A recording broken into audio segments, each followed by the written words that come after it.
The following news flash is brought to you by the Lone Star Lowdown, providing your daily bulletins for the commodities market. Today in history, news updates, and the inside scoop into the tides of the alternative. Markets for the 8th of June 2016 are currently trading with gold at $1,262.18 an ounce, silver $17.03 an ounce, Texas crude $50.36 a barrel, and Bitcoin is still climbing at 581 U.S. currency. Today in history, the year 1789, James Madison introduced and proposed the Bill of Rights in the U.S. House of Representatives. It consisted of a series of 39 amendments. The final version wasn't ratified until December 15th of 1791. The proposition of the Bill of Rights by James Madison. Today in history. In recent news, Commander David Benham, spokesman for the Pacific Command, said that the U.S. Pacific Command has reviewed the details of the intercept of a U.S. reconnaissance aircraft on a routine patrol by two Chinese jets, J-10s, that occurred on J-7 in international airspace over the East China Sea. One of the intercepting Chinese jets had an unsafe excessive rate of closure on the RCI-35 aircraft. Initial assessments is that it seems to be a case of improper airmanship, as no other provocative or unsafe maneuvers occurred, and that the Pentagon is addressing the issue with China in appropriate diplomatic and military channels. Chinese Foreign Minister spokesman Hong Li told reporters in Beijing that the U.S. once again is deliberately hyping the issue. The relevant Chinese military personnel have always acted professionally and in accordance with the law, while repeating Chinese demands to close surveillance activity against China to prevent similar incidents from happening again. This latest incident is one of many close calls as of late between the People's Republic of China and the United States.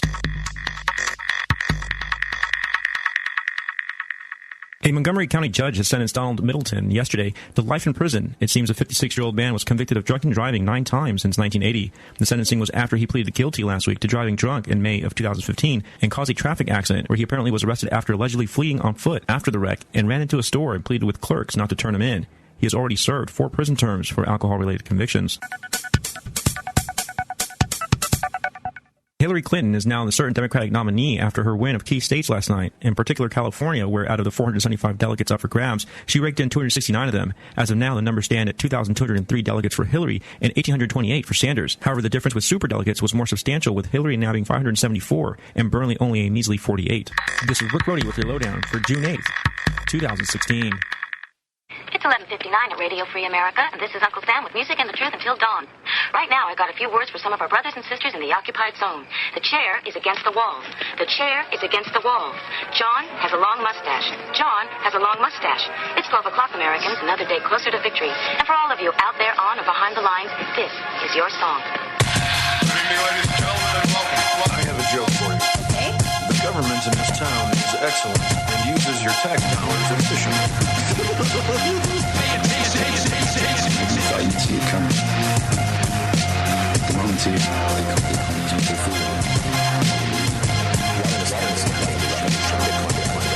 Bitcoin is immune from attack almost completely. Bitcoin, you'll actually gain far more from using that computing power to generate Bitcoin. There's a system approaching perfection. It's in time for it to disappear. There's a system approaching perfection. It's in time for it to disappear. We'll walk deeper into the belly of the beast if it means I'm able to further limit reckless government spending. I mean, I have so many ideas. Some are simple, like take down traffic lights and eliminate the post office. The bigger ones will be tougher, like bring all of this crumbling to the ground. Good evening, ladies and gentlemen. Welcome to the Crypto Show. Show about disruptive technology, currency, and liberty with a pinch of sticking it to the man. As always, we come to you live from the real heart of the resistance in Austin, Texas, deep beneath the Chase Bank with a stack of Bitcoin miners at our back, undermining the bank and the man. We bring to you the latest info from those hacking away at the digital revolution and having some fun while we do it.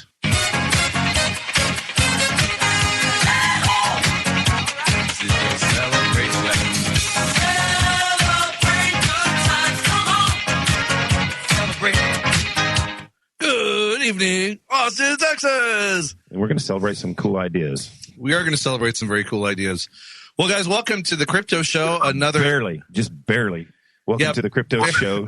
By the seat of our pants, we have made it to you over the airwaves. The internet just started working just before we came on air. I've been here. I'm almost bald now from pulling my hair out. Yeah, Danny is actually completely gray, what few hairs he has left.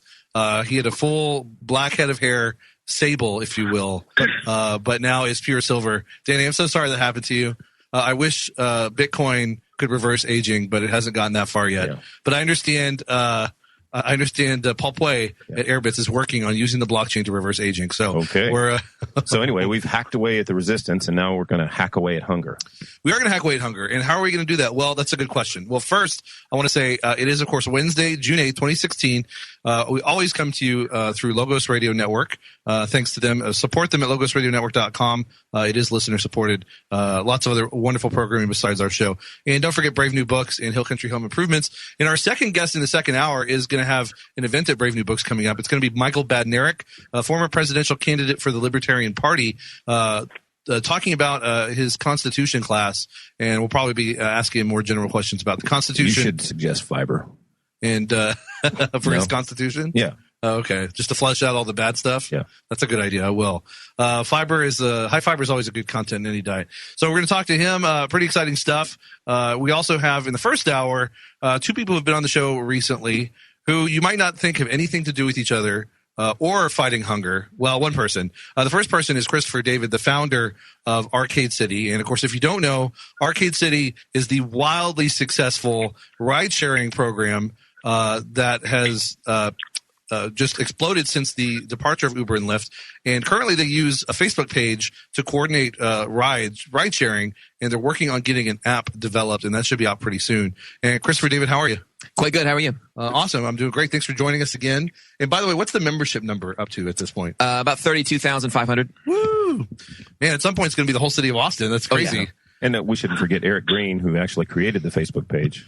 And Eric Green, who's also in studio with us, who actually created the Facebook page, a big part of the success of Arcade City. Eric, how are you? Doing all right.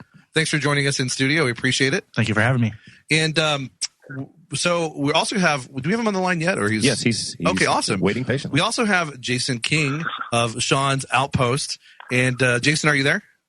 I am. Hey, what's going on, guys? Not much. Thanks for coming back on, man. We appreciate it. Yeah, I think this is number 3. Thanks for having me back on again. This is number 3. Eventually, we're going to have shows where we have on the most repeat guests, kind of like SNL.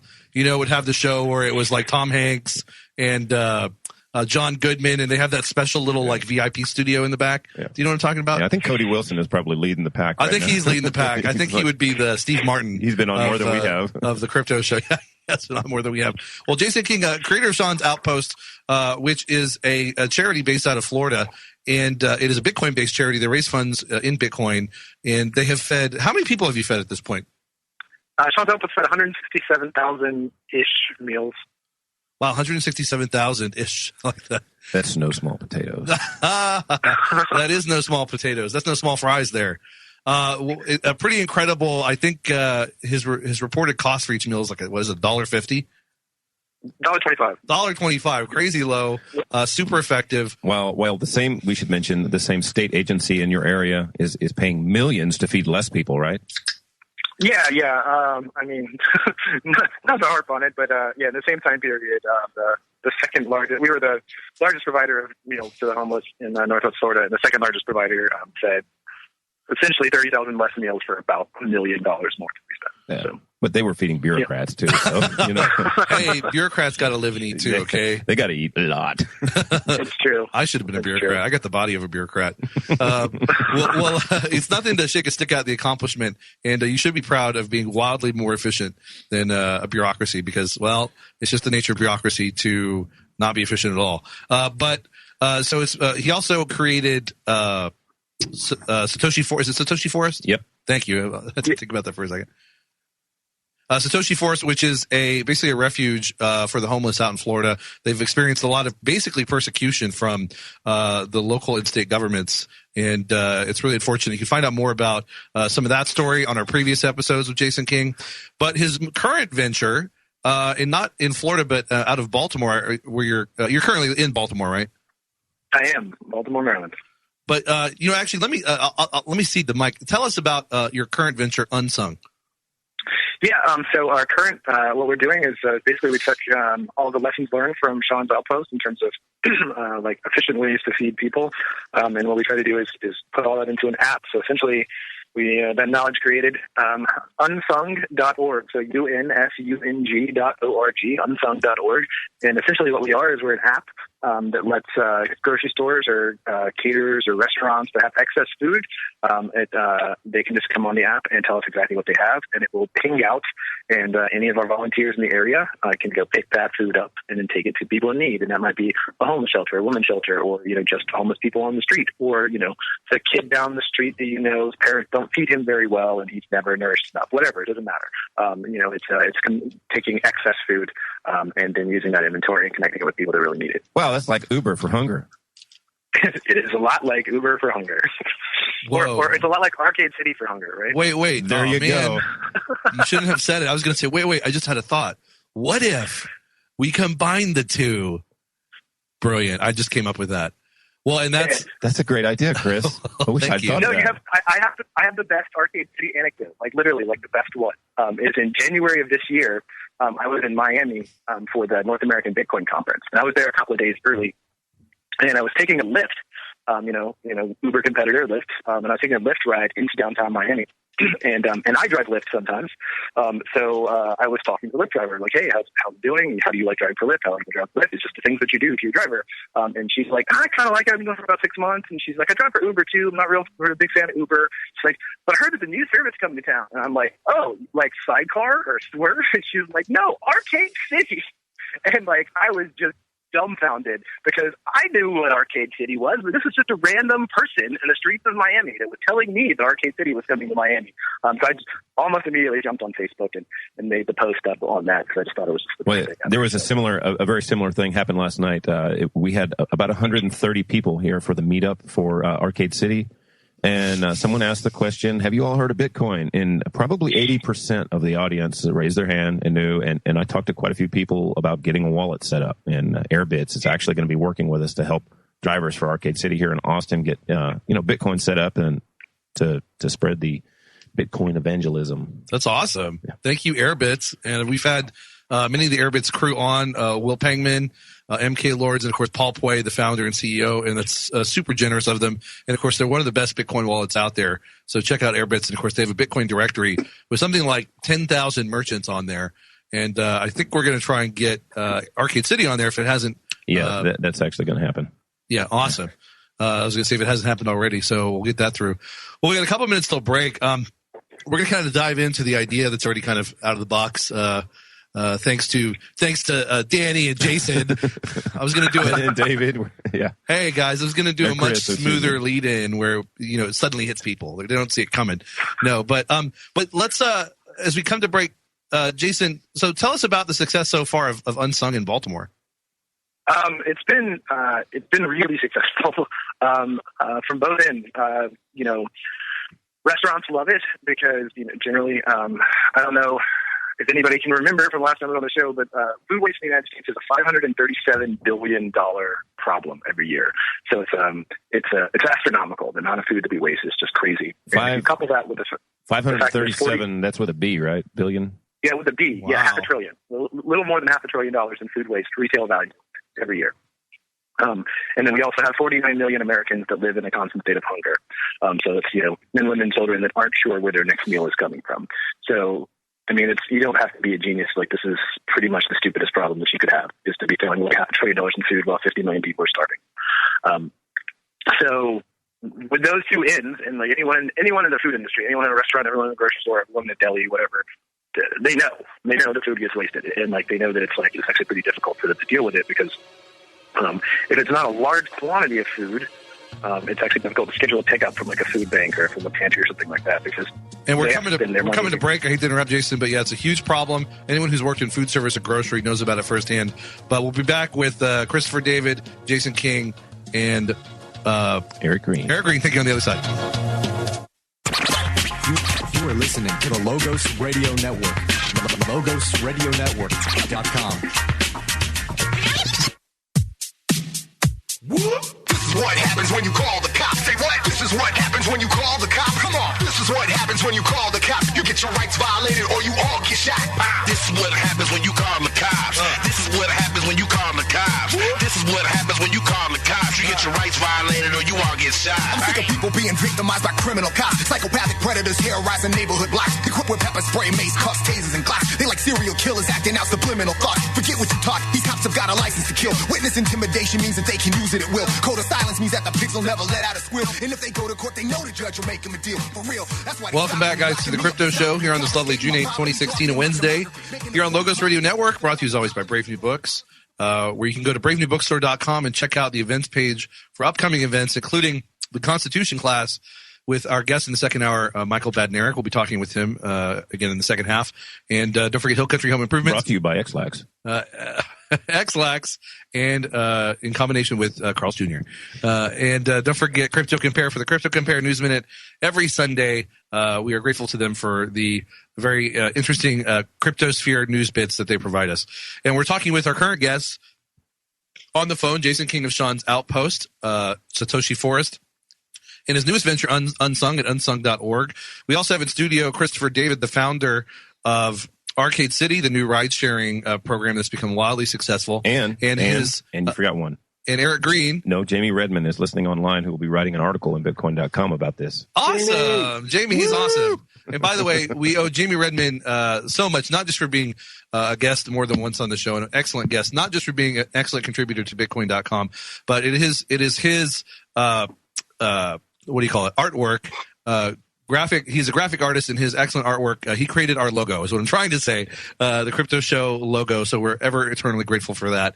And thank you, Jamie Redmond. And as I said, we're also speaking with Eric Green. He created the Facebook page for Arcade City. So going back real quick to Unsung before we kind of get into a more general discussion, you can also check out Unsung on YouTube. What was that? What was the name of that? The title of that video? If you just go to unsung.org, it's going to be the video that's on, on the homepage. Sorry, there's a featured YouTube video on the homepage of unsung.org that tells you all about it and what it is. And real quick, getting back with Jason, we were just discussing how food waste is a $500 billion industry, which is insane. And I spent many years in the food service industry, and there alone, I witnessed a ton of wasted food. Except for the restaurants that you worked in. Except for the restaurants that I worked in, because I usually took care of the problem. And of course, if you work any kind of grocery, you see it. And it's a big deal. There's a lot of otherwise fresh, edible food going to waste that could be going to those in need. And that's in part what Unsung is about. And tell us a little bit more, Jason. Do you have any stats for us on how many people have been fed or how many active drivers or anything? And how the idea came up? Yeah, and actually, tell us how the idea came about for our listeners who didn't hear you on one of our previous shows. Yeah, so the idea came about when I was working with Sean's Outpost. We kind of prided ourselves on bleeding every donation dollar and getting the most out of it. So like you said, we averaged about $1.25 per meal, which is pretty low. And one of the places that we would buy food from is we would buy food from a food bank, which a lot of people don't realize that food banks actually sell their food. They just sell it really cheap. And so we would purchase, 300, 400, 500 pounds of food at a time. And we'd be sitting there buying this food using our donation dollars for it. And at the same time, we'd see thousands of pounds of food being thrown in the dumpster next to it. And it was just ridiculous. It was like, why are we spending this money on, why couldn't we have come here yesterday and just gotten that food that you were going to throw away today? And it was just, seeing that time and time again. And then, and every restaurant we went to we would get food donations and we wouldn't be able to handle all the amounts of food that were there because the amount of food that gets wasted, for the most part, greatly outstrips the need for it. So figured how could we do this on a larger scale, and we just came up with an app, and that became Unsung. So we've fed a couple of thousand meals through Unsung. I actually don't have a hard number for you. We've been in beta for the last couple of months, and so basically it's an iOS app, and we're on test flight, which is kind of like Apple's a crazy gatekeeper, but they'll let you test to a certain level, and it's basically 100 active users without going through the development process. So we proof of concept it and have been able to run traffic through it, and restaurants like it, drivers like it, people that get fed obviously like it, and so our next step is that we'll be launching on the App Store, and then we'll be launching on the Google Play Store on the Android platform as well. We're actually currently running a crowdfund on Generosity, which is Indiegogo's nonprofit arm. So it's generosity.com. And we're trying to raise $25,000 for app development. I think we've got right at around $9,000 right now. And I'm happy to say that most of that's through cryptocurrency. Fiat was leading for a long time. And then some Bitcoin heavy hitters came in and kind of just banged it up to cryptocurrency taking the lead there. Yeah. Shout out to Eric Voorhees? Eric Voorhees, the man, the myth, the legend, and Jeremy Gardner. have been Jeremy Gardner's on our board, so I mean, I guess he kind of has to throw in. Right. But Eric was inside great. job. No, but yeah, and so we actually hope to be launched everywhere by the end of the year. But we have a huge interest in doing it in Austin because we have a lot of support in Austin. We came down in March last time I was on the show and actually demoed the app during South by Southwest and fed several hundred meals on the ground there in Austin. And I love Austin, just as a great city. And we'd really love to get Unsung spun up there. Yeah. Well, and just real quick, since you talk about demoing it, we've kind of danced around it, but quickly explain how it works. I mean, it's simple, but just for those who may still be in the dark, since we haven't actually elaborated on it, explain how it works real quick. Yeah, it was great. We had you do a demo walkthrough on the air last time, so I can walk through it right now. So basically, you would just open the app up, and if you were a restaurant or whatever and you had food, you would just click on a button that basically looks like a camera, and you would just take a picture of the food that you have, and you'd write a description for it. Like this, I have 6 hamburgers or whatever, and then the app would geotag you. It would actually figure out your location. It would drop that down on a pin on a map, and then obviously if it was a little off, you could correct the location of it. And then you would just push that you enter that you had that information, and that would go into a list that would ping out to anybody that was available, a driver in our area. And so that would just come up as available food, and then a driver would get like a text message or an app notification that food was available, and they could come pick that food up and take it to another location. It could be a partner organization that signed up, something like a food bank or homeless outreach, or it could be like, hey, I know that there's this homeless guy under the bridge that doesn't eat real well. Let me go pick him some food up and take it to him. And then sort of our like killer app feature is we have a live feed, which is that you're actually required to take a picture of using the food, so that there's like this transparency of the food actually being used for good. And what it does is it creates this awesome viral feed of just people getting fed and all of this food that was wasted food that's now being used to feed people's bellies. And then we've gamified it too, so people can actually compete on the app to be the most meals. And you can actually see who are the most active people in your area, and then you can tip people directly in Bitcoin for how well they're performing on helping people. And this, there's a social aspect to this as far as it gets put out on Twitter or Facebook, whatever, to show that you've done this. And this is the thing that really got me thinking about, wait a minute, this is what's going on here in Austin with Arcade City. These two entities definitely need to be connected, and we can make this happen here in Austin using drivers from Arcade City. Yeah, absolutely. And we're coming to break in a minute, and so we'll discuss that on the other side. Now that we've kind of established for new listeners what Unsung is all about and Arcade City is all about. How we're fixing to make this happen right here in Austin. Very, very soon. I'm excited. Sounds good.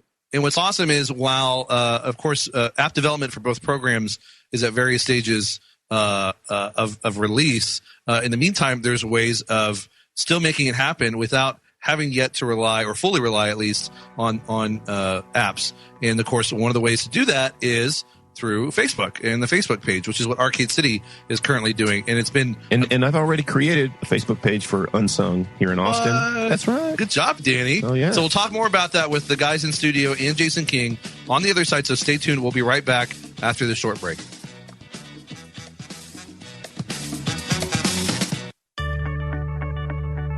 Do you like people looking over your shoulder while you surf the net? Probably not, but that could be happening if you're not using a proxy. I'm Dr. Catherine Albrecht. I'll be back with an easy, privacy-friendly proxy tip in just a moment. Privacy is under attack. When you give up data about yourself, you'll never get it back again. And once your privacy is gone, you'll find your freedoms will start to vanish too. So protect your rights, say no to surveillance, and keep your information to yourself. Privacy, it's worth hanging on to. This public service announcement is brought to you by StartPage.com, the private search engine alternative to Google, Yahoo, and Bing. Start over with StartPage. A proxy is a privacy tool that lets you view web pages through the identity of a third-party computer. You never make connection with the web pages you visit directly, so they can't see your personal information like your IP address or your location. They also can't put cookies or malware on your computer. There are many proxies on the internet, but one of the easiest to use is at StartPage.com, the world's most private search engine. Your search results are automatically delivered with a free proxy option. Just click the word proxy under a search result to view that website anonymously. That way, the websites you visit will only see StartPage, not you. I'm Dr. Catherine Albrecht, wishing you safe internet searching. More news and information at CatherineAlbrecht.com.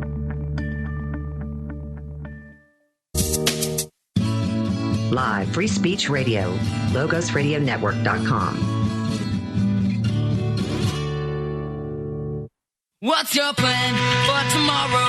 Are you a leader or will you follow? Are you a fighter or will you cower? It's our time to take back the power. What's your plan for tomorrow? Are you a leader or will you follow? Are you a fighter or will you cower? It's our time to take back the power. What you gonna do when they show up in black suits on your street?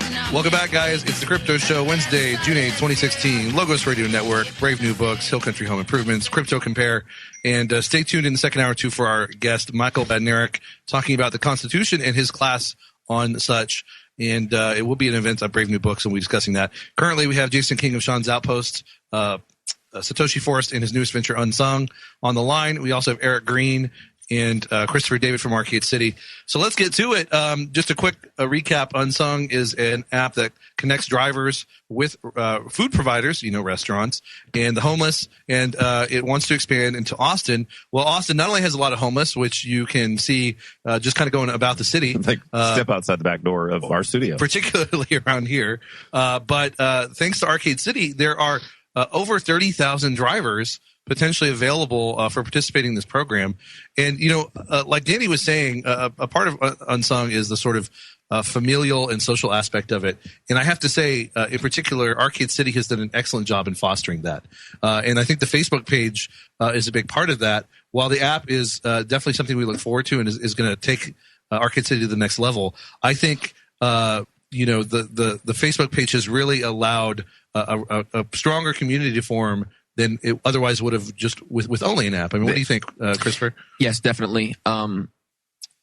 It's been a little humbling to see that all of the work that we've done on thinking through an app and here's what this is going to be was not invalidated, just exceeded massively by this network that formed completely organically.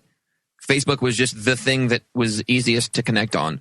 But to see this huge demand, first of all, this huge need, thanks to, big government and big corporations clashing and then consumers get screwed. There was a huge need here. We just came in and the message was pretty simple. It's just like, hey, peer-to-peer connections are great. You deserve to be able to connect to each other peer-to-peer and you don't really need anyone's permission to do so. And that caught on really, really fast, especially once people saw how good of outcomes came from those peer-to-peer transactions. The testimonials that we've seen on that Facebook group have just been amazing to see and to hear from people. Last night at our meetup, people who are, ladies, people who are handicapped, visually blind people standing up and saying how much of an impact Arcade City has had. And, Arcade City is just a name. It's a brand. And that is the power. It is just a thing that represents peer-to-peer transactions that people have taken and run with beyond ride sharing. We have envisioned long-term Arcade City being more than just ride sharing. We kind of envisioned, kind of doing something similar to what Uber's doing, which is, look, they're using ride sharing as a means to an end of encircling the world in this global transportation and logistics network of drivers that can then be doing other things like deliveries, like there's a variety of ways that they have ideas to monetize this. And to just say to people, hey, look, you are your own individual. You are an entrepreneur. You can create a profile. You can market yourself however you choose to. To see in the past 3 weeks, we already have Facebook groups for pet walking. We have groups for deliveries, for boat rentals, for just like every little thing that like we as a centralized corporation, even being peer-to-peer decentralized minded, never even would have conceived that any of this would be like appropriate to launch at this time. But people have just taken the idea, they've run with it, they've identified little niches. We have pods of drivers that are specializing in getting females home and having them feel safe because they're female only. Or we have a guy working on creating a pod specialized on military bases because he has military base access. And just when you just have people kind of take advantage of what opportunities they see, they're willing to step up and do that. And the common thread that we've seen is that, we are in the service industry. I used to be wait tables and bartend and all that stuff. And I've seen all of the food that goes to waste, definitely. And then getting into being an Uber driver, like the same concepts apply where you are in the service industry, you are there to serve your rider. And that I believe, and a lot of people I've talked to have agreed that, the kind of emphasis on service gets lost in a company like Uber or Lyft, where the incentives are just such that you're seeing your rider as the other end of an equation. They are just your fare. They're how you get money. You don't really need to interact with them other than the bare minimum to get a decent enough rating to not get kicked off the platform. And it removes the kind of personal connections out of that. and to just like kind of say to people, hey, we should kind of allow people and encourage people to come together as a community and look, how can we build kind of community aspects into this app? I think this network that we've built here, or not even that we've built, but that has emerged organically, it's the exact group of people that you would want and would be, I know, thrilled for some kind of system, some kind of program that would let them extend that to solving another need of Austin, which is, we have a pretty large homeless population here. Hey, and one of the most profound things that actually happened last night was the visually impaired guy that you spoke about. His testimony was, it was awesome. And these are the things that you cannot get with Uber. Uber is nothing more than a bus ride, but, a little quicker. And this guy had, his specific needs that he needed that he was not getting from Uber and Lyft, because he has service dogs. You want to go ahead and say anything about that? Yeah, just, he stood up and said that with Uber and Lyft, because there was no built-in option for kind of like handicap support or just, special needs in general, he said that every time you summon up an Uber or a Lyft, you're kind of rolling the dice. That 5, 10, 15 minutes you're waiting for your ride, you're waiting to play, he called it roulette. Yeah. You're waiting to see whether or not that person who shows up is going to say, oh, you have a dog? No. And it's happened to him and to many people multiple times. Whereas he says, hey, I can post in the group, in the Facebook group, look, I have a service animal. And multiple people will say, I'd be happy to take you. It puts the human element back in. And not even just the human element. I mean, you're absolutely right. But part of the human element is just, it puts the latitude for choice in. Uber and Lyft is just, your only choice really is getting from A to B. But with Arcade City and the Facebook page as a big part of its success so far, you can sort of custom tailor your requests, custom tailor who maybe you want the same rider or driver rather over and over again. There's all sorts of possibilities that are opened up because of it. Yeah, one of the big ones is wedding parties. Like people are, these custom parties where there's multiple people. Is there even an option for that on Uber where you can say, hey, I've got 25 people, I need 4 cars, they need to show up at random? You can't get that, right? Nope. No, you can say like you have one extra person and that's about it. But Eric Green, now, surely you envisioned all this when you created the Facebook page? Well, I didn't envision it would blow up this big, considering I did it I've done it twice before. Midland didn't blow up this quick. Midland blew up pretty quick. You created 2 previous Facebook pages for Arcade City in other cities. I did Midland first, and it blew up pretty quick. For a small town, it blew up pretty quick. It went viral. No, this is a town where every place that you buy beer is a drive-through liquor store. Yeah, there you go. Yeah. Eskimo Hut is what we call them. Wait, we have to give a shout out to the City Council of Austin, right? I'm sure they had a lot to do with. Oh yeah, they were awesome. Or as we like to say, the Austin Soviet Council. Yes, I will send you the commercial that we're running on air here about the Austin Soviet Council. You will love it, Jason. It's pretty funny.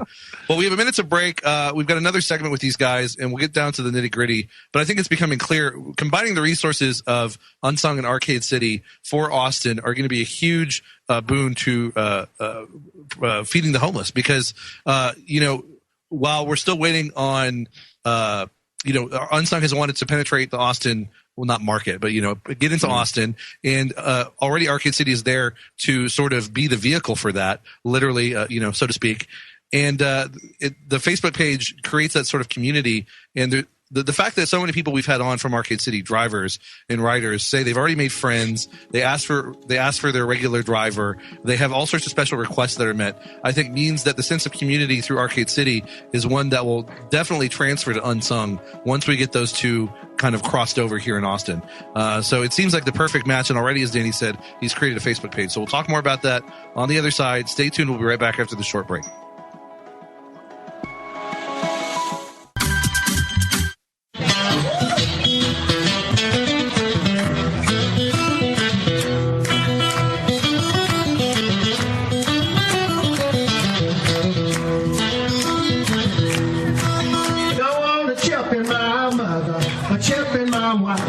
I don't want a chip in my babies. Stay out of our lives. Don't want no shackles.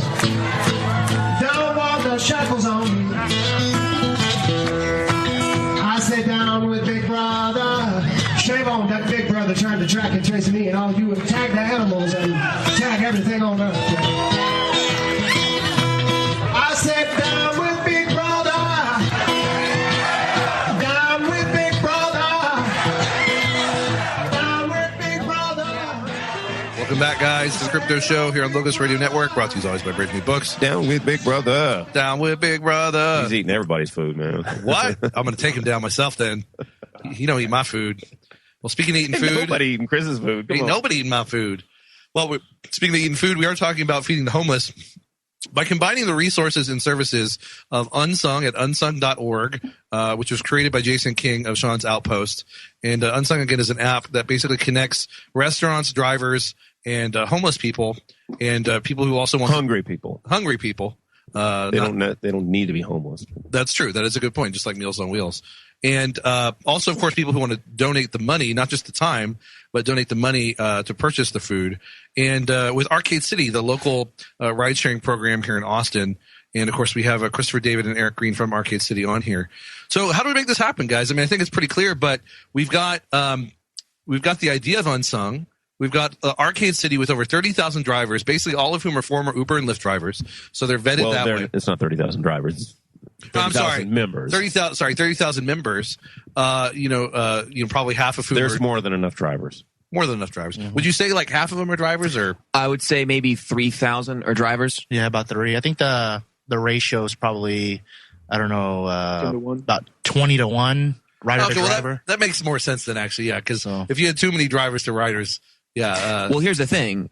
You're going to have also a lot of riders who might be so inspired by the idea that they want to participate. This is not just going to be a driver thing. That's a good point. Yeah.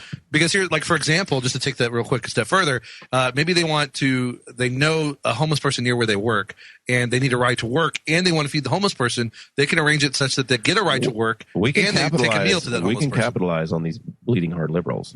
That's true. That's true. Because they like everyone else, they want to feed the people who are struggling. So there's a lot of people in Austin, I think, who would get on board with this. Well, and so we've got the drivers, and again, they don't have to just be drivers; they can be riders who also bring food to homeless near their work. Mm-hmm. We've got the Facebook page. We've got the pods. I think is such a brilliant, spontaneous organization idea. Was that the riders who just did that, or the drivers rather, just kind of got together and spontaneously did that? One of our quote-unquote swarm leaders, as in someone who's been involved for a couple of months in Arcade City on our Facebook main planning group. Lady in California, Melissa, she, we've been recommending to all of our people for a while to read SwarmWise. It is our operating playbook. You can find it free online if you Google SwarmWise PDF. It's about the founding of the Swedish Pirate Party and how to build a massive decentralized organization on a budget of like nothing. And that's Swarm, like SWARM, right? SWARM, yep.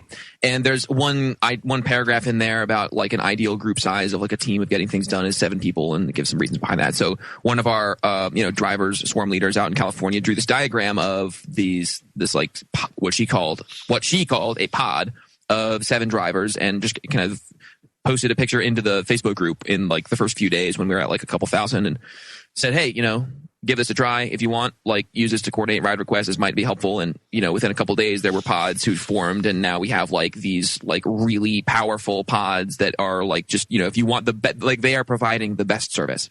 And this is not something that we had envisioned or thought of, but we recognized it instantly as something that was powerful, but didn't really had not previously fully appreciated it. And, since going back, there's this one book that kind of lays out this, more academic understanding of decentralization and how blockchain and all these things are going to intersect. It's called From Bitcoin to Burning Man and Beyond. It's a collection of essays. And one of the concepts in one of the essays is there's 3 ways to kind of structure an organization. One is a broadcasting network. You get for the transportation, the example would be a taxi company. It's a broadcasting model where it's like, here's what we do. You're a consumer. The value of that network is measured by N. N is just the number of consumers.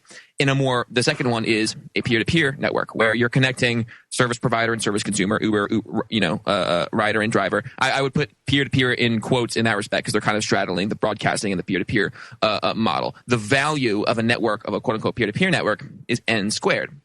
Way more than, the broadcasting model. But the third and most powerful type of organization is what this academic called the group forming network. It is a peer-to-peer network that allows and makes it easy for group affiliations to form.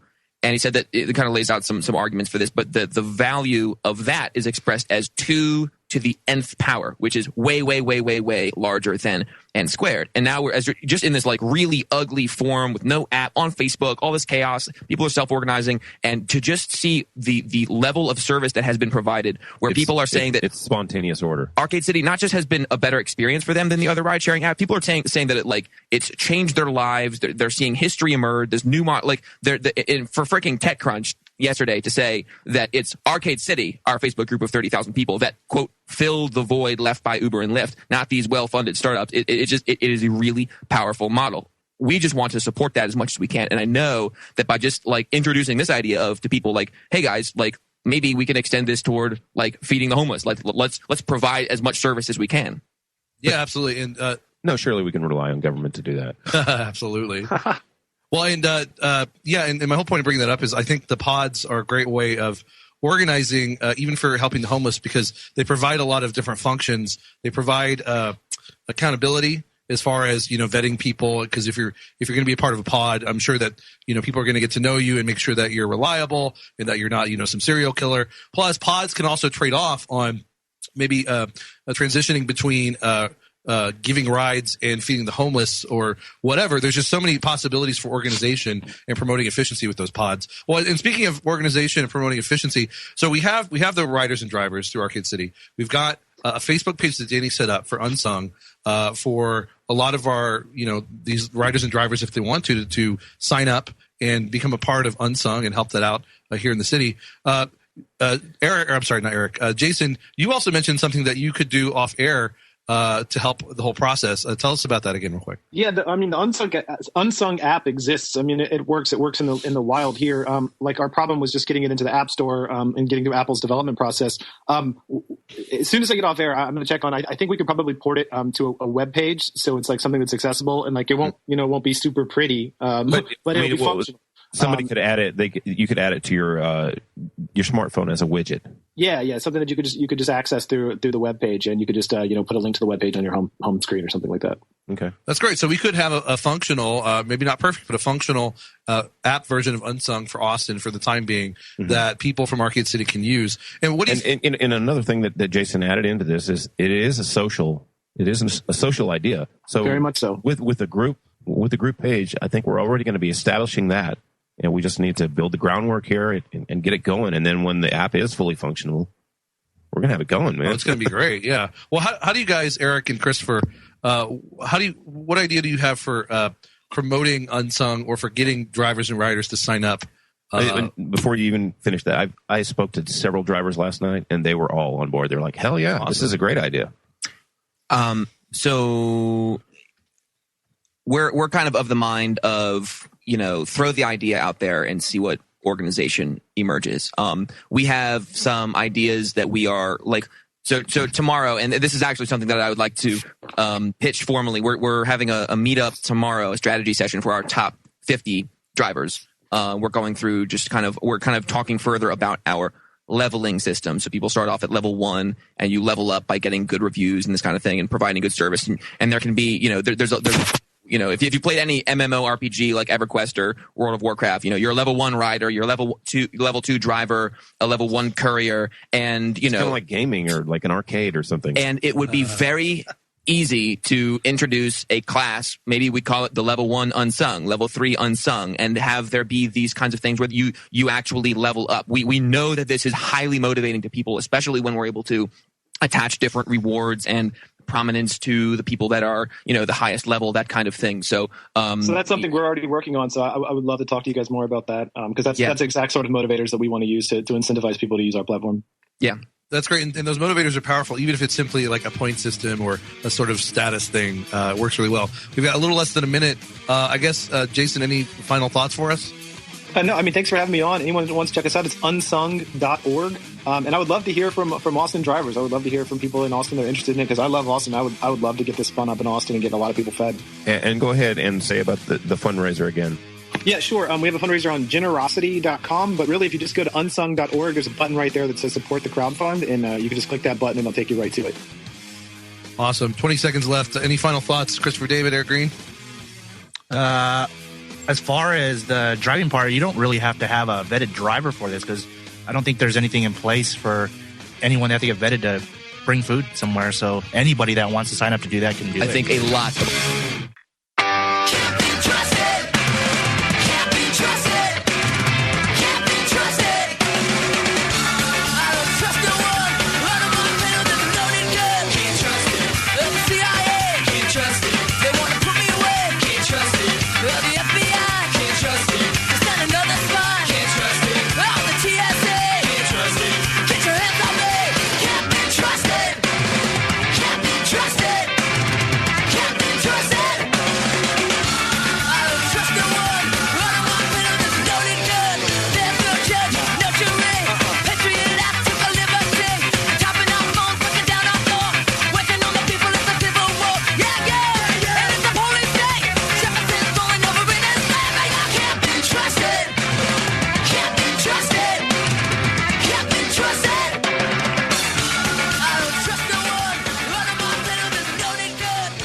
Guys, welcome back to the Crypto Show here on this lovely June 8th, 2016, a Wednesday for the second half. In the first half, in case you missed it, we had on Jason King from Sean's Outpost and also his newest venture, Unsung, which you can check out at unsung.org.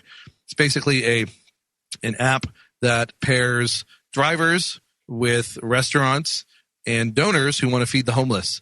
And we were also talking with the guys from Arcade City, Eric Green and Christopher David, about combining forces, basically, and bringing Unsung through the vehicle, no pun intended. Wait, that's like Meals on Wheels. It is like Meals on Wheels, but better. And we have a Facebook page set up. We already have a ton of drivers and riders available through Arcade City. And, of course, we're going to get a version of the app from Jason King. So it looks pretty promising, and we'll have a follow-up show pretty soon with all those guys to discuss further developments.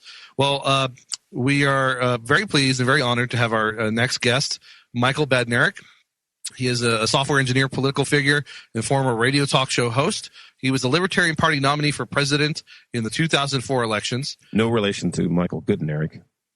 I don't even know who that is. Yeah, oh, I get it. Good. I'm stupid. Crappy joke. I think it was so bad I was slow at getting it. 2 years later, he ran as a Libertarian Party candidate in the 2006 congressional elections for Texas's 10th congressional district seat near Austin. His political philosophy emphasizes individual liberty, personal responsibility, and strict adherence to an originalist interpretation of the U.S. Constitution. And all of his positions arise from this foundation. In economics, he believes in laissez-faire capitalism. Well, I like what I'm reading thus far, so I'm very pleased. And an affinity for flag shirts.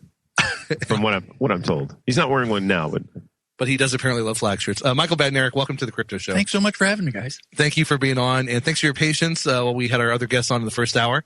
Well, it was kind of a big deal. It's something that just like organically happened over the last day or so. And yeah, it was a big thing. I'm really excited. I think there's a lot of promise, and we're very honored to have had those guys on to sort of promote it, not just promote it, but have a groundbreaking for it, basically, here on the Crypto Show. Yeah, it was just literally created right here. Yeah, thanks to the brilliance and the fertile minds at the Crypto Show. That's right. Not really. Well, Mr. Badnarik, is there anything else you want to give as far as your background that you think is relevant?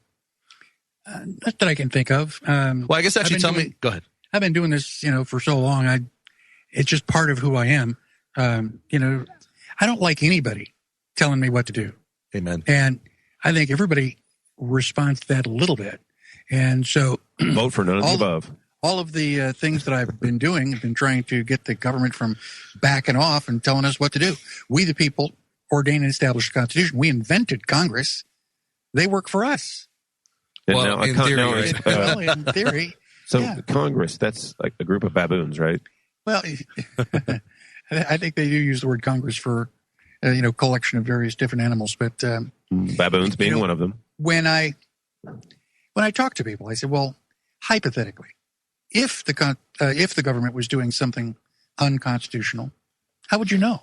I mean, if you haven't read the Constitution, if you don't understand the principles behind the Constitution, then you wouldn't know. That's a really good point. And I think a lot of people, probably most people in this country, are ignorant of the Constitution and equally ignorant of the sort of common law and other principles that kind of went into the Constitution. That's a dangerous thing, I think. It's very dangerous. Didn't we surmise in the first segment that the Constitution could be cured with fiber? Oh, yes. I think it is fiber. Isn't it printed on that's hemp true. paper? Yeah. Mike gets a little high too. Well, yeah, and that's crucially important, and I definitely want to get into that, and also why you're here more specifically. But I guess quickly tell us, how did you come upon the ideas of liberty? How did you get involved in the Libertarian Party, and how did you become such, well, dare I say it, an expert on the Constitution? Well, I was raised as a libertarian even before there was a Libertarian Party. That's rare. That's crazy. My parents taught us that, every right is related to a responsibility. If you want to ride your bike, a little bit larger territory, then you're going to have to cut the grass or take out the garbage or do the dishes. I mean, there was some additional responsibility always associated with what technically is a privilege when you're a child. But, we were considering it our right to go ride our bike. And, mom and dad said, well, okay, if you want to exercise that right, you have to participate. And, all of my life, my parents focused on the responsibility.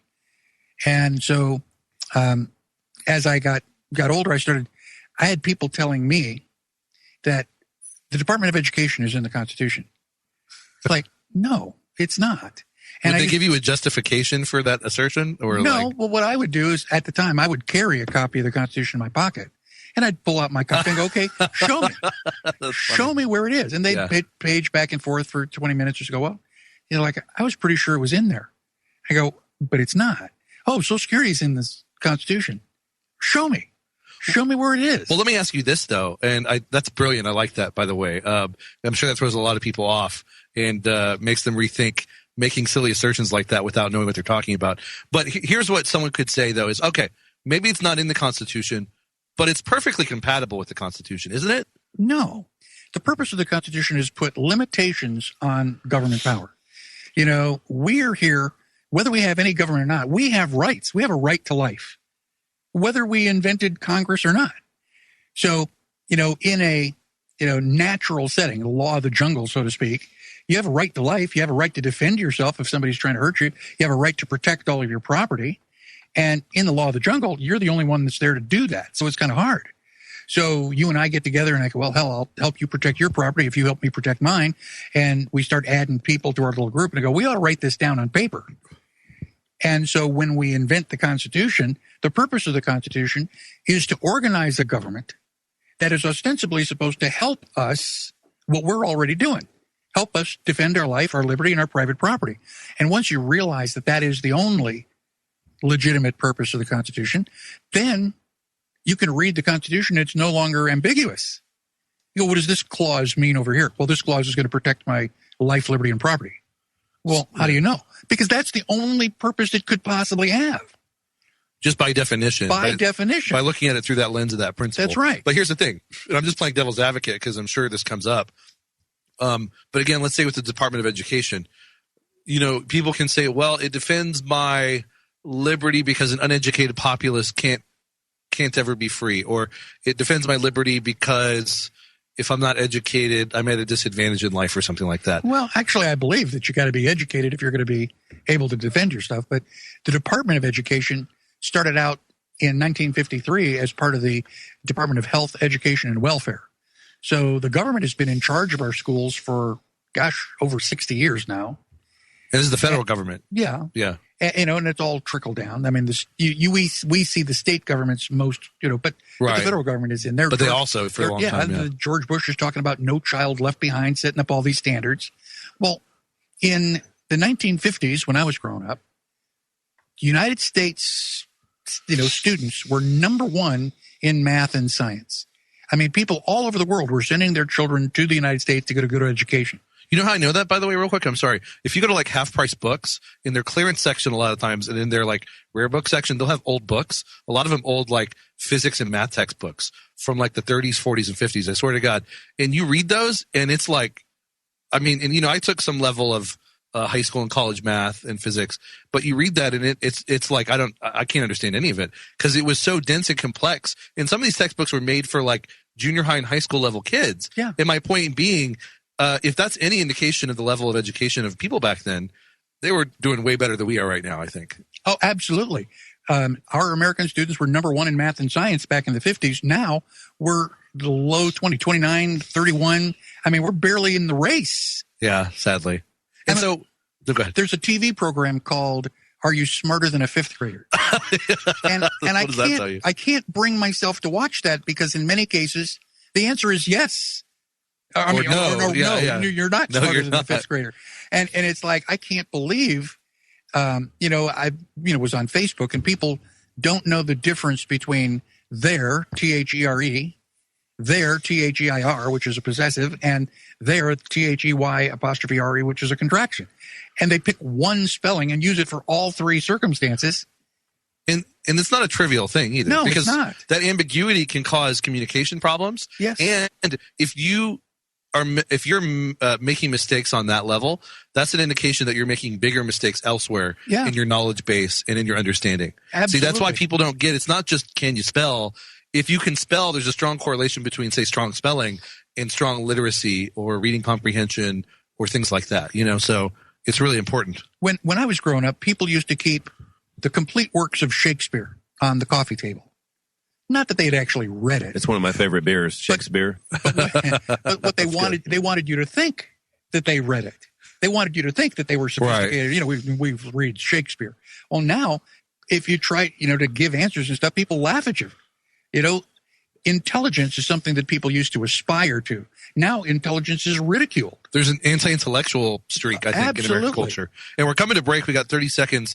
We're talking with Michael Badnarik. And I just want to say, all this to say with my whole devil's advocate question, just because the purported purpose of the Department of Education is to improve education doesn't mean it actually will. And I think history has proven that as we've been talking about that. So we'll talk more with Mr. Badnarik on the other side, so stay tuned. We've got another 3 segments. We'll be right back. This is the Logos Radio Network.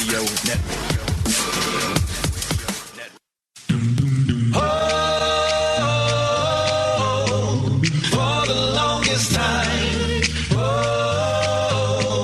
For the longest. If you said that Bitcoin was my life, I would tell you. Show enough. Show you right. What else can I do? I'm so inspired by you, and I'm just holding for the longest time. Welcome back, guys, to the Crypto Show here on this lovely June 8th, 2016, a Wednesday. Holding the longest time. For the longest time. It was beautiful, right? Well, that was, it sounds like Billy Joel because he does such an incredible job of mimicking his vocal style. But and if you were holding Bitcoin over the last several weeks, you're pretty good. I know it's up up over like $100, I think. $100 a coin at least. Close to 20%. I'd say somewhere between 15 and 20%, right?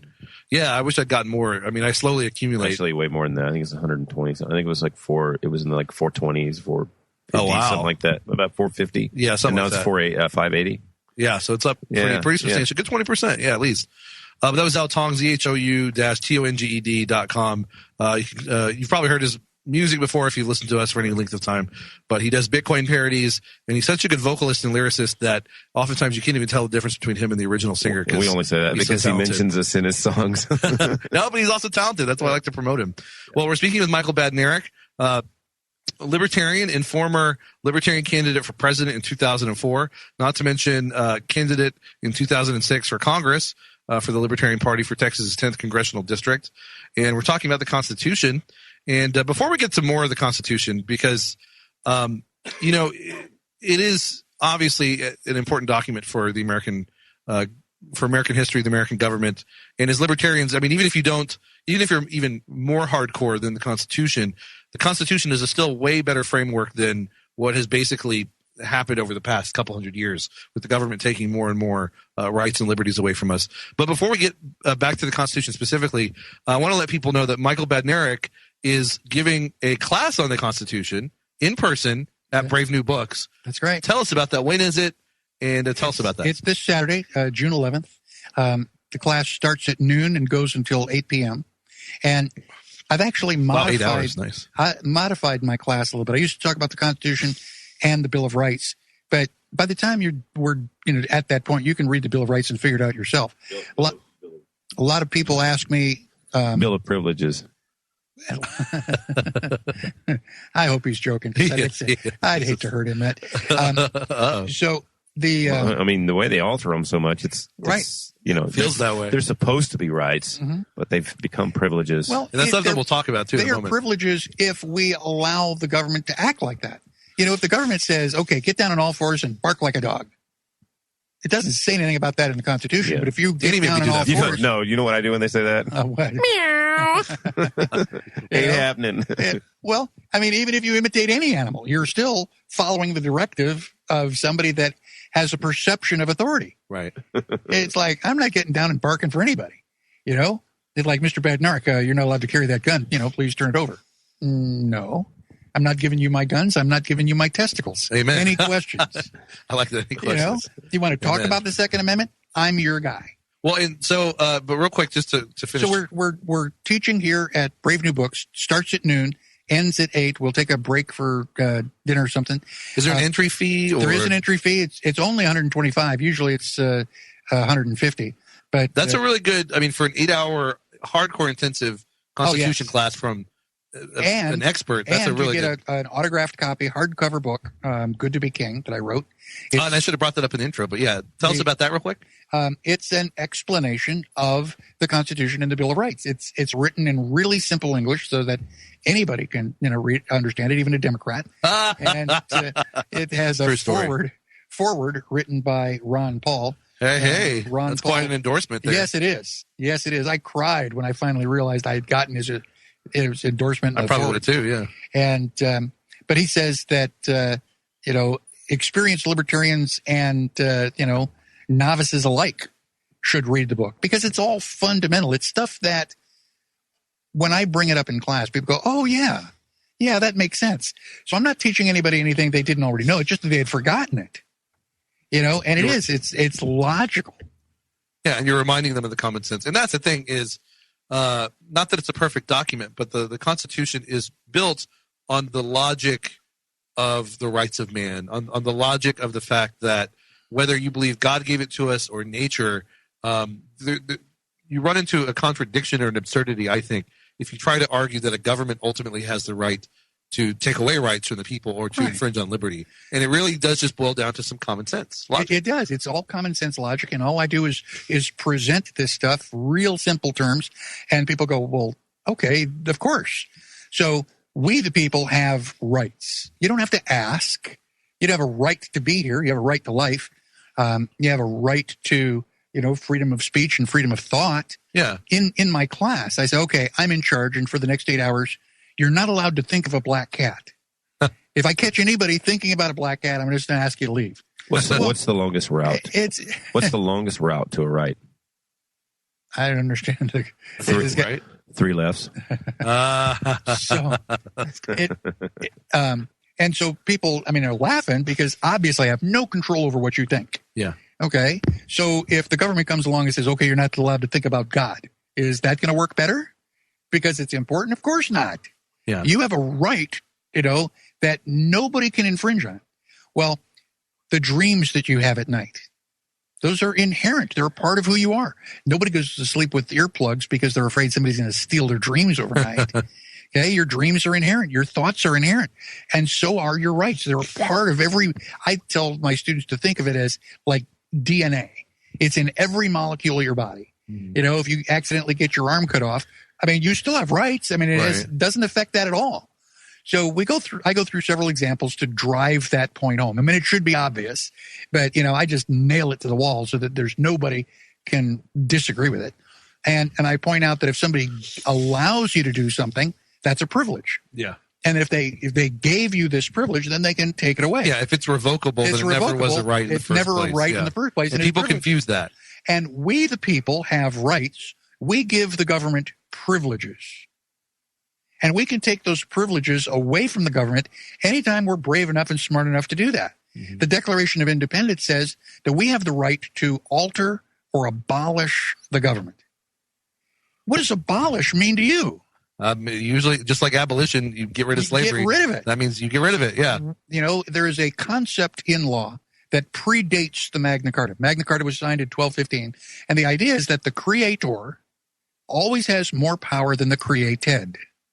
Bill Cosby used to tell his kids, I brought you in this world, I can take you out. Yeah. Right? Well, that is literally true with Congress. Congress didn't exist before we ratified the Constitution. Right. We brought Congress into existence, and we have the moral authority to take Congress out. It's like, well, I'm a senator. Not anymore. We got rid of that job. Right. So think about that. I mean, how much more power do you need when you can disassemble the current government? Right. Well, you don't have to disassemble it. We just have to take the Constitution, know what the Constitution says, and find a way to enforce it. And a lot of this, we're coming to break, a lot of this comes down to what we'll talk about after we come back, an originalist interpretation of the Constitution, I think, where a lot of these ideas come from around the time of the founding and represent the true, I think, spirit and ideas behind the Constitution, which nowadays have been ignored or warped. And then, speaking of rights, too, it harkens back to Murray Rothbard, how he talks about self-ownership, which I think is just a very basic and simple concept, a construct for a framework for understanding rights. So we'll talk more about that with Michael Badnarik on the other side. So stay tuned. We'll be right back.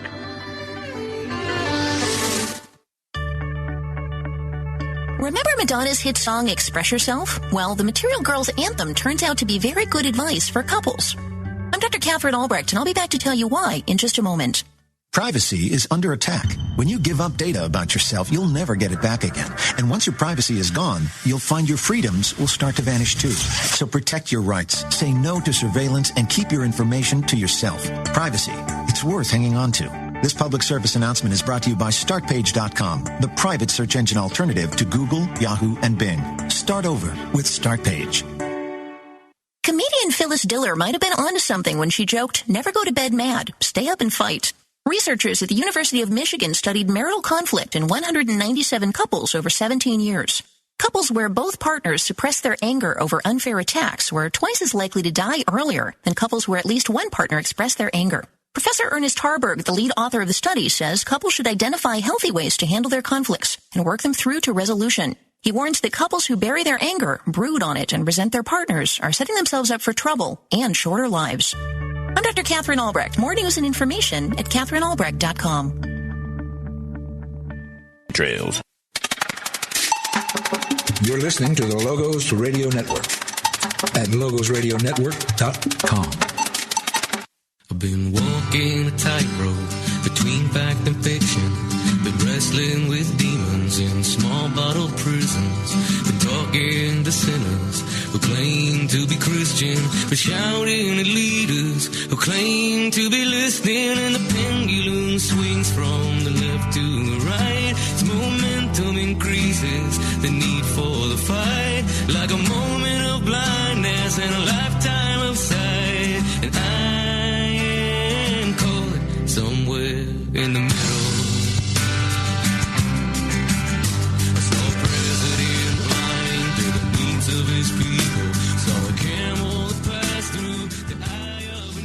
Guys, welcome back to the final two segments of the Crypto Show. We're speaking with Michael Badnarik about the Constitution and his Constitution class here at Brave New Books from noon to 8 on Saturday, June 11th. Very reasonably priced entry fee, and you get a signed copy of his book, It's Good to Be King. Mm-hmm. It's really going to be worth coming. And as Ron Paul, who wrote the foreword to his book, said, whether you're a novice or an old hand at the Constitution, you are definitely bound to learn something by taking his class. So check that out, guys. By the way, where can people sign up? On my website at constitutionpreservation.org. Constitutionpreservation.org. Right. Awesome. And if they prefer, they can call me at 512-461-0995. 512-461-0995. Correct. And there probably is a link at the Brave New Books website, I'm assuming. I think so. Yeah, so bravenewbookstore.com, events page, there should be a link on there. So be sure to come on Saturday. Well, let's talk more about the Constitution. I left off talking about self-ownership, and of course that, I think, there's different ways to talk about that or label that. The Austrian school, in particular, Murray Rothbard uses that term. And it just makes sense, like, if you don't own yourself, who does? But if that person owns you, if they can't even own themselves, how can they own you? And you basically, if self-ownership wasn't real, you run into a contradiction really fast or an absurdity. Right. And then, property is just an extension of that. It's very simple concepts. Well, I tell people, if you don't own your body, somebody else does, and that makes you a slave. Yeah. And that was the blatant, logic those black people over there, those are not people. Those are slaves. Those are property. Yeah. And it was they used dehumanization tactics to convince people to go along with it to some extent. Yeah. And I point out that the Constitution actually allows slavery until 1809, which is surprising to most people. And I said, well, slavery is bad, and so that's a mistake, right?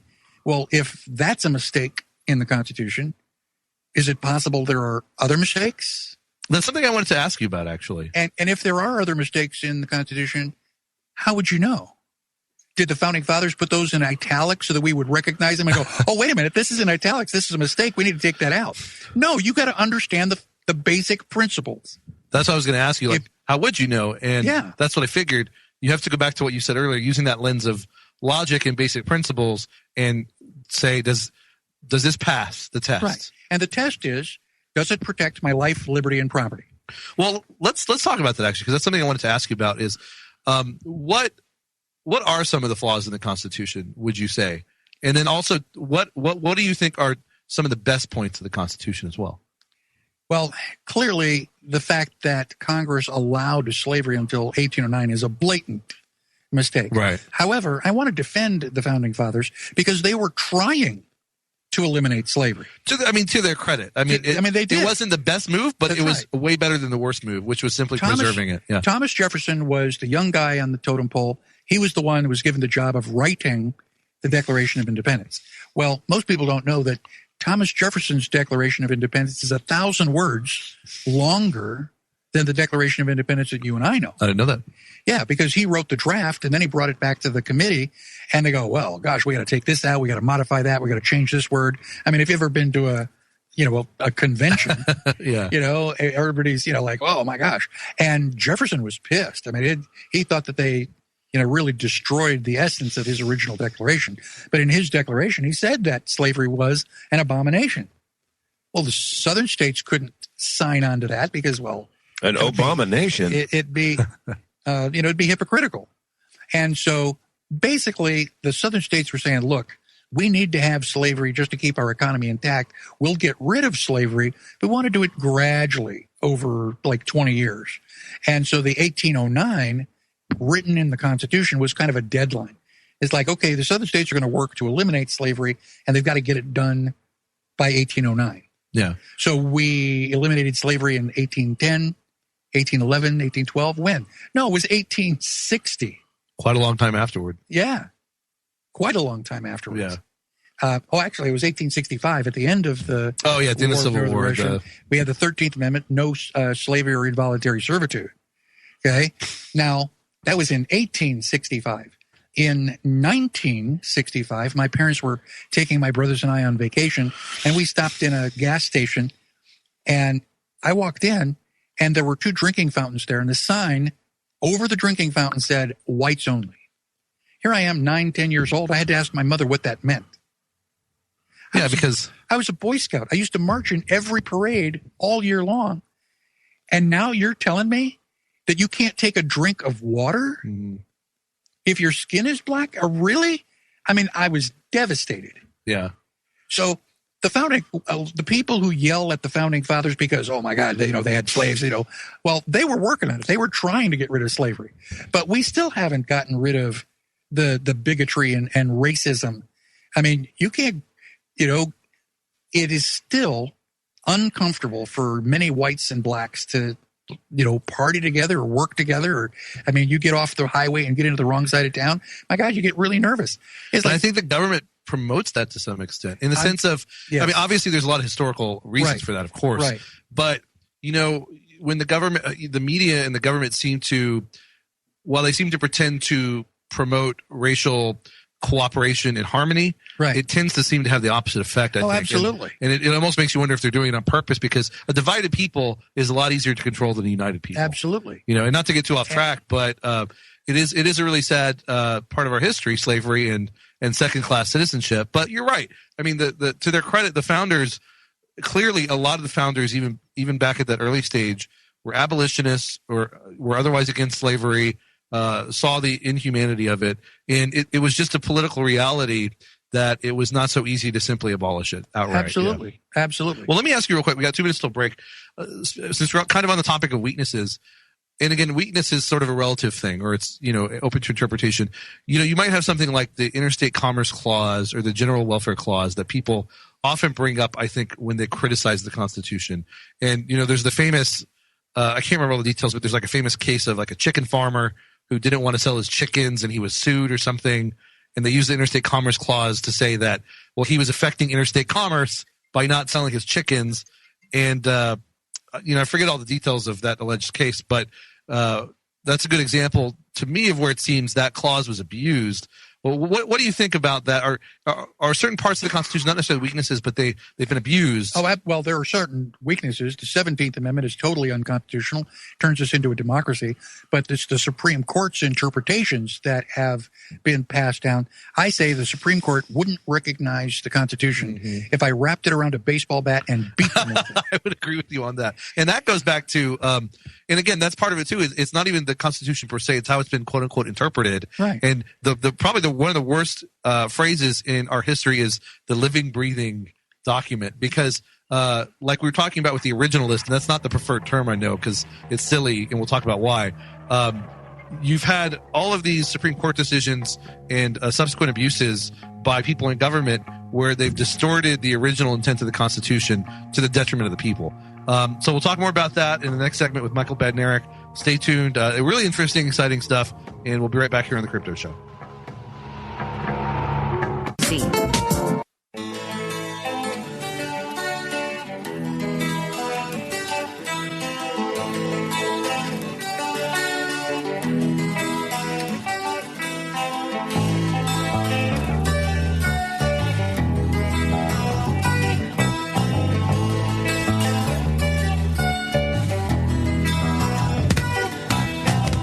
Waiting for the winds of change to sweep the clouds away. Waiting for the rainbow's end to cast its gold your way. Countless ways you pass the day.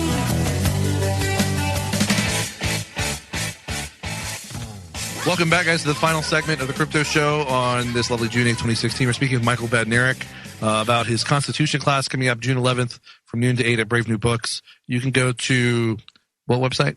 ConstitutionPreservation.org. ConstitutionPreservation.org to sign up. It's not too late. It's going to be an interesting and informative class, so check it out, and you do get a free signed copy of Good to be King.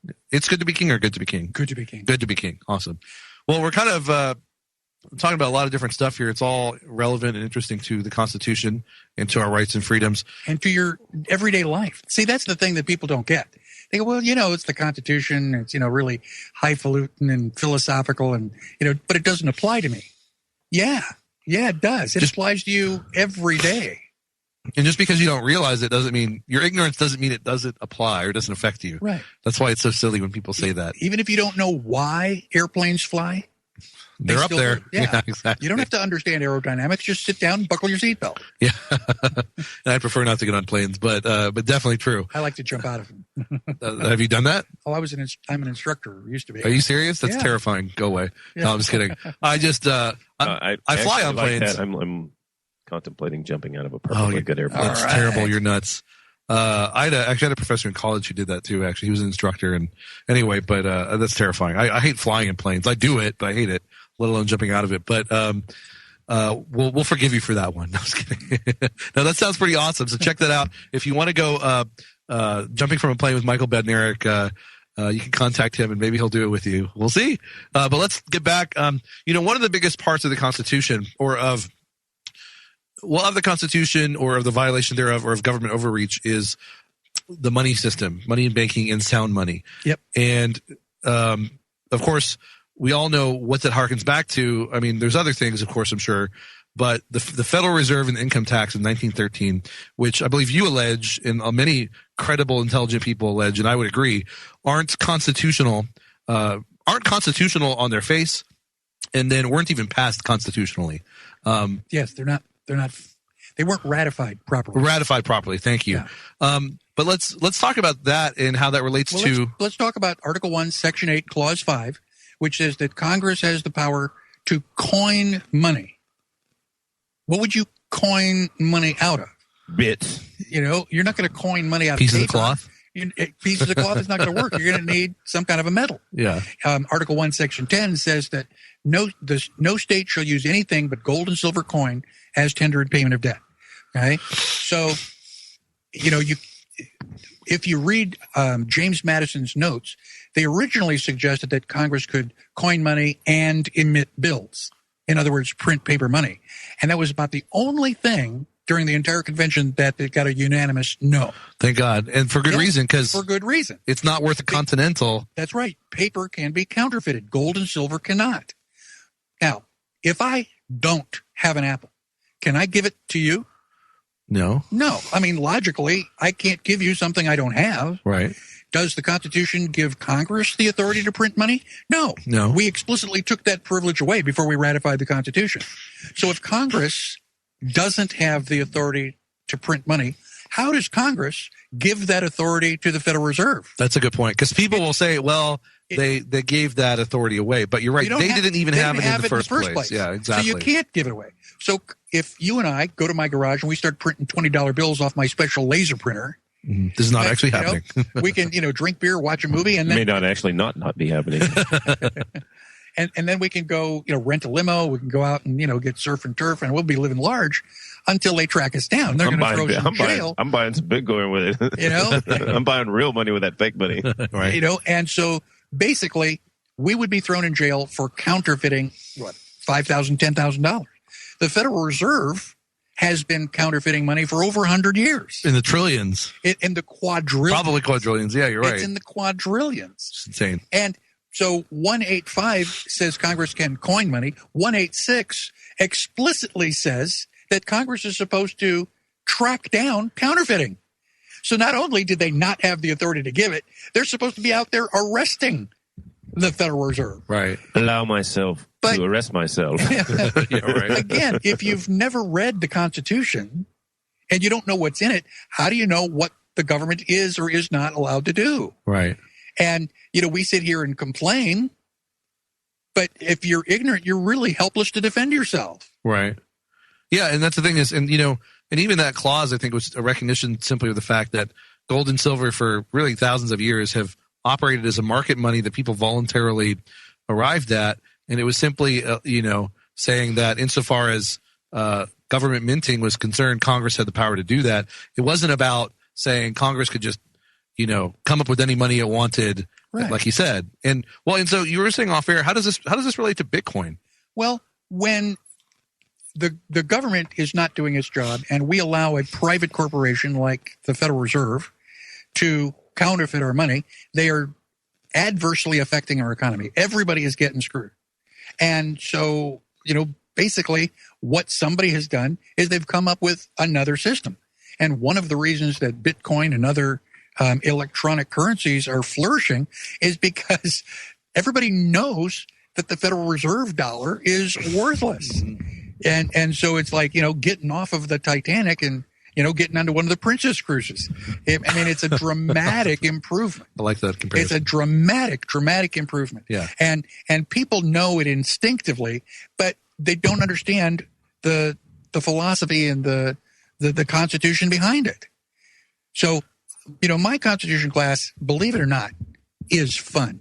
I guarantee you will not go to sleep. Everybody goes, oh my God, the Constitution, you're going to talk about the Constitution for 8 hours? And at the end of the class, I'm going, well, thank you for being here. And they go, well, you can't quit yet. No. Yeah, we got a million questions to ask. I taught my class up in Buffalo, New York. They kept me awake until 2:00 in the morning. That was 8 hours. Wow. 8 hours of Q&A after the 8-hour class. That's pretty incredible. So obviously, that's a pretty strong testament that it's a fun class. It's interesting. And you're not going to regret signing up for it. You're not going to regret signing up for it. I started asking my students to basically critique the class. And one thing I ask them to do is give it a rating from 1 to 5 stars. Since January, I have a unanimous 5-star rating. That's really impressive. A unanimous 5-star rating. Not a single student has given it a 4. That's great. And even if they had, that would still be an incredible It's still, rating. but 4.5, average, that'd be great. Well, so people then should sign up. And again, where can they sign up at? ConstitutionPreservation.org, or call me, talk to me directly, 512-461-0995. Excellent. And we've got about 2.5 minutes left. What's your smoke signal address? What's the smoke signal? Yeah, you don't smoke signals? Tell us to. I'm kidding. Speak silly. I was a Boy Scout. We didn't do smoke signals. We did signal flags and Morse code. I like that. Our internet is so poor here. We have to. We might have to resort to Morse code. Yeah. Well, 2.5 minutes left. I guess my last question is, which president or presidents has been the most responsible for the shredding of the Constitution? FDR. I would agree. Franklin Delano Roosevelt was evil. He actively, deliberately circumvented the Constitution every chance he got, tried to stack the deck with the Supreme Court. He wanted to pass the New Deal, which is pure total socialism. Yeah. And the Supreme Court says, no, that's unconstitutional. And he threatened to add 35 more judges to the bench, which would make them look like a high school reunion. And they went, oh, let's look at that again. And suddenly, in 2 years, then it wasn't unconstitutional anymore. So basically, he acted like a tyrant. But he was. The sad part is when I talk to a lot of liberals, too, about stuff like that, they justify his tyranny because it was for the common good or because he was trying to help people, which is not true. It's not true at all. It's just not true. Like, forget the high-minded rhetoric behind these policies. It was never intended to help people, I don't think, really. And even if it was, it didn't, because socialism doesn't work. If I stop you in a dark alley and at the point of a gun take $100 from you, that's theft. Mm-hmm. If I walk around the corner and buy ice cream for orphans, that doesn't make it philanthropy. Yeah. It's still theft. I got the money, dishonestly. And the worst part is, too, he gets credit for ending the Great Depression, which most of his policies, including the New Deal, prolonged the Great Depression. Absolutely. It's nuts. Well, we have 40 seconds left. Final thoughts, Michael Bednarik. I'm against involuntary vaccinations. If you want to vaccinate me, you bring the syringe, I'll bring my 45. We'll see who makes a bigger hole. I like that. I agree with you on that. I really am disgusted by that California decision. 20 seconds left. Anything else?